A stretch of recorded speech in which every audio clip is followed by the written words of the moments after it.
Halo, apa kabar semua? Kembali dengan Putra Reza, dan seperti yang bisa kamu lihat di sini ada Huawei P40 Pro, P40 Pro. Ini adalah salah satu dari 3 flagship barunya Huawei yang ada di Indonesia, di samping Huawei P40 dan P40 Pro Plus.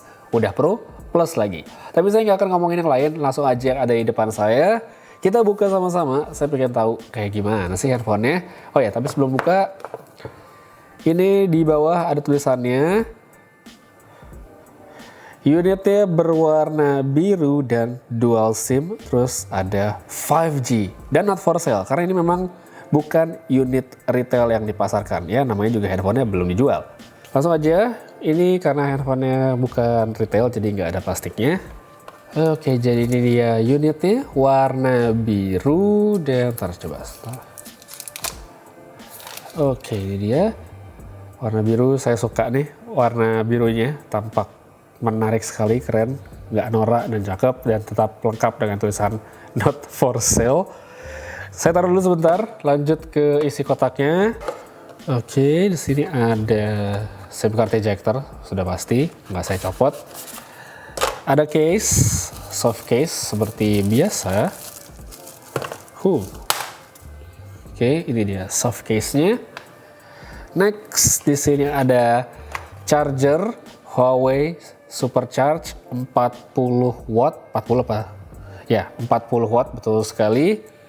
Dan seperti biasa di sini ada kabel USB-C yang cukup unik. Huawei ini masih pakai USB-A to USB-C ya, jadi belum pakai USB-C to USB-C. Dan terakhir, sudah tentu di sini ada earphone. Jadi ini dia earphone yang digunakan untuk Huawei P40 Pro. Dan untuk summarize saja, inilah yang akan kamu dapatkan kalau nanti beli Huawei P40 Pro atau Pro Plus atau yang biasa. Ada charger, ada kabel USB-C, ada earphone, dan juga ada case-nya. Sekarang lanjut ngomongin handphonenya. Kalau soal Huawei, yang pasti langsung kepikiran ada 2 hal, yaitu Google dan kamera. Nah, 2 hal inilah yang mau saya omongin dulu di video kali ini. Pertama, mulai dari yang memang jadi specialty atau keunggulannya Huawei, yaitu kamera. Tibalah kita di masa bagian kamera dijadikan satu dalam kotak menonjol di bagian belakang, dan Huawei P40 Pro ini bukan pengecualian. Konfigurasi yang dibawa secara angka mungkin memang tidak luar biasa karena paling besarnya hanya 50 megapiksel ditemani 40, 12, dan 3D depth sensing camera. Tapi yang sebenarnya lebih menarik untuk diulik nanti adalah sensor besar dan filter warna yang baru. Cuma saya nggak akan teknis sekarang, nanti aja, dan buat yang minat untuk baca bisa cek link yang ada pada kolom deskripsi di bawah. UI kameranya masih tipikal Huawei banget, mode-mode yang disediakan juga masih familiar seperti yang bisa dilihat sekarang.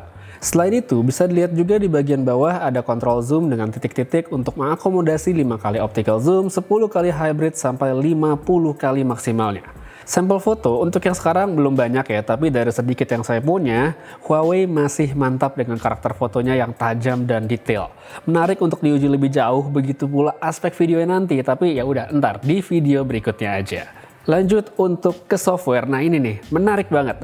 Satu detail yang saya suka banget dari HP Huawei adalah boot screen atau layar awal saat nyalain handphone. Gampang banget untuk mengenali suatu unit memang keluaran Indonesia atau bukan. Terus untuk home screen, ya ini MUI-nya Huawei banget.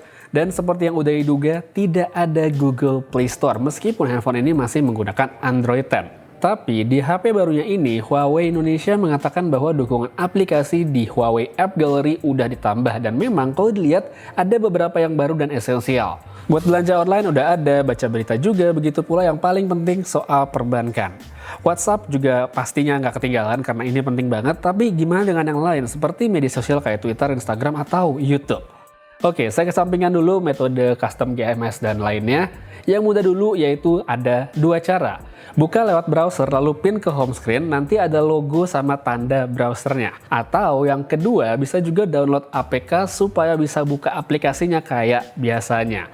Jadi bukan via browser. Sampai sini saya udah dapat APK yang bagus buat Instagram dan Twitter, versi baru juga jadi nggak beda dengan yang ada di handphone Android lain. Cuma paling nanti kalau misal ada update besar ya perlu cari APK baru untuk gantiin yang udah kepasang. Usaha lebih tapi masih oke dan saya penasaran bisa nggak ya nanti ngubah pola pemakaian selama ini. Ntar deh saya omongin lagi di saat nge-review. Terakhir, sebelum nutup soal spesifikasi yang dibawa, karena ini juga penting ya.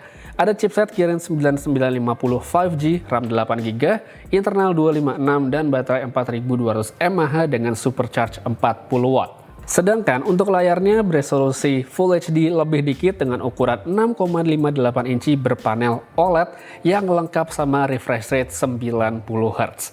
Belum 120 memang, tapi 90 pun tampak lebih baik dibandingkan 60.